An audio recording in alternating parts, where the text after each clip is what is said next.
What you're going through is very painful, I know that. You get stabbed in the ribs. That's painful. This shit, I don't feel nothing. Nothing. Dead. Empty. I said to myself, "Come now, I will test you with pleasure to find out what is good." But that also proved to be meaningless. Laughter, I said, is madness, and what does pleasure accomplish? I tried cheering myself with wine and embracing folly, my mind still guiding me with wisdom. I wanted to see what was good for people to do under the heavens during the few days of their lives. I undertook great projects. I built houses for myself and planted vineyards. I made gardens and parks and planted all kinds of fruit trees in them.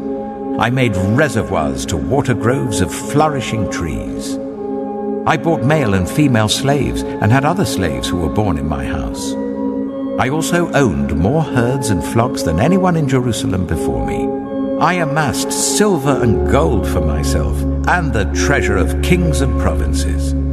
I acquired male and female singers and a harem as well, the delights of a man's heart. I became greater by far than anyone in Jerusalem before me. In all this, my wisdom stayed with me. I denied myself nothing my eyes desired. I refused my heart no pleasure. My heart took delight in all my labor, and this was the reward for all my toil.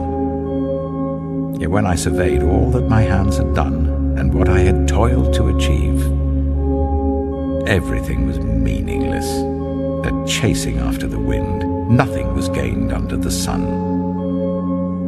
Then I turned my thoughts to consider wisdom and also madness and folly. What more can the king's successor do than what has already been done?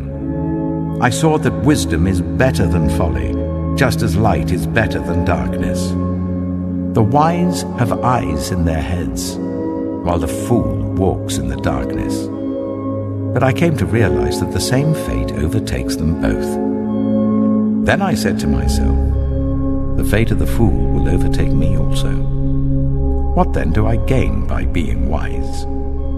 I said to myself, this too is meaningless. For the wise, like the fool, will not be long remembered. The days have already come when both have been forgotten. Like the fool, the wise too must die. So I hated life, because the work that is done under the sun was grievous to me.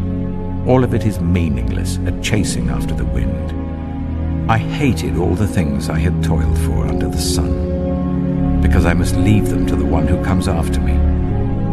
And who knows whether that person will be wise or foolish? Yet they will have control over all the fruit of my toil, into which I have poured my effort and skill under the sun. This too is meaningless.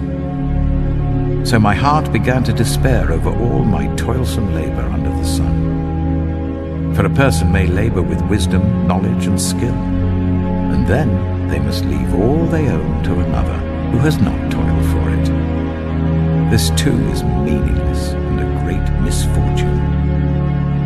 What do people get for all the toil and anxious striving with which they labor under the sun? All their days, their work is grief and pain. Even at night, their minds do not rest. This too is meaningless. A person can do nothing better than to eat and drink and find satisfaction in their own toil. This too, I see, is from the hand of God, for without him, who can eat or find enjoyment? To the person who pleases him, God gives wisdom, knowledge, and happiness, but to the sinner, he gives the task of gathering and storing up wealth to hand it over to the one who pleases God. This too is meaningless, a chasing after the wind.